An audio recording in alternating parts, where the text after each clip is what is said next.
Let me talk to you about this cause of sexlessness that nobody talks about. And I see it over and over in my office. People who knew before the wedding that their partner had a lower sex drive, but they married them anyway, believing they could change it. So, yep, couple comes into my office after years of marriage. The sex is gone or barely there. And when I ask, was your libido always mismatched? Almost every time the answer is yes. One partner was always more sexual than the other was always less interested in sex. Frequency was already lower than desired, but the high libido partner believed that once they're married, they could be able to open up their partner towards sex. I'll show them what good sex is. They're just inexperienced. I'll awaken something in them.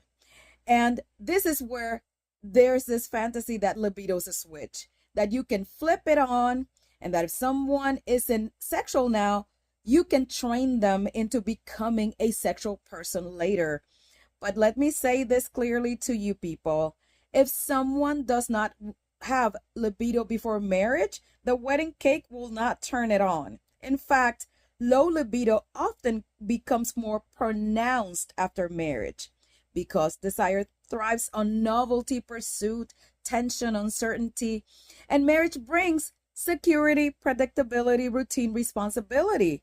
If libido was already low, security rarely amplifies it. And this is the part people don't like to hear. Sometimes the deception isn't coming from the partner, it is self imposed. You saw the mismatched. You felt the discomfort. You negotiated with yourself. You married potential instead of reality. And libido is not potential, it's a pattern. Now, libido can fluctuate, yes. Stress hormones, resentment, suppressed desire, absolutely.